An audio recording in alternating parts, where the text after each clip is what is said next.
Gusto niyo makita ko patay! Napuno na ang apo ko dahil hindi ikaw ang walang kwentang ama at lalo nang walang kwentang buli! Halos hindi makakalaw si Ramon matapos malaman ng katotohanan. Nanigas siya sa kanyang kinatatayuan. Hindi makapaniwala na ang tinuring niyang anak ay hindi pala ang buhay na tao. Ang sakit ng paligid ay tumama sa kanya ng buo. Lalo na nang sabihin ni Marites na si David ang lalaking nasa larawan sa telepono.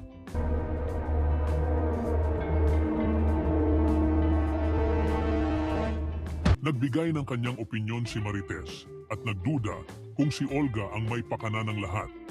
Para sa kanya, posible na ipinakilala ni Olga si David kay Ramon bilang tanggol upang dayain ang pamilya Montenegro at paglaruan sila.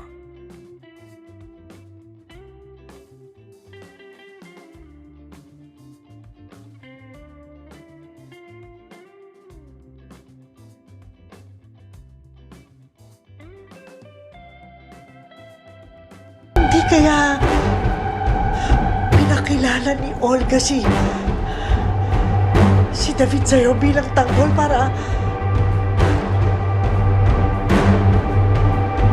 paikutin kayong lahat? Dahil sa matinding galit, nagwala si Ramon.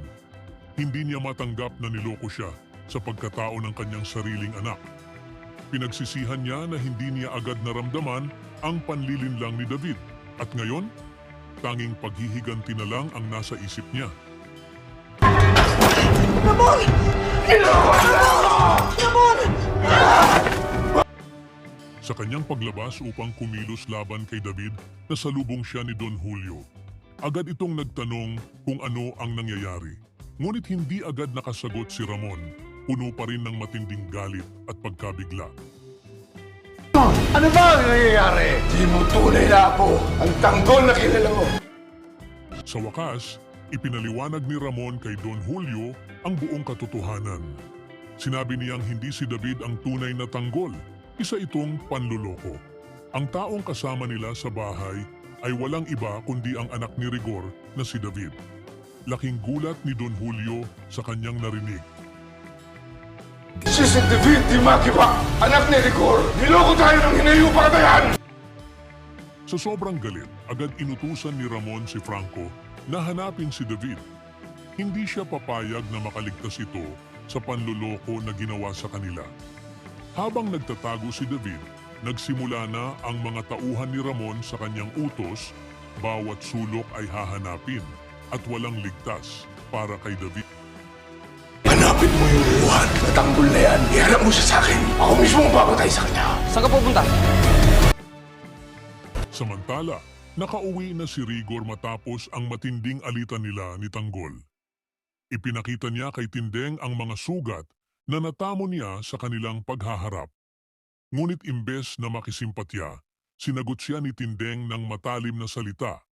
Dapat pa nga siyang magpasalamat dahil hindi siya tinuluyan ni Tanggol sa kabila ng lahat ng kasamaang ginawa niya.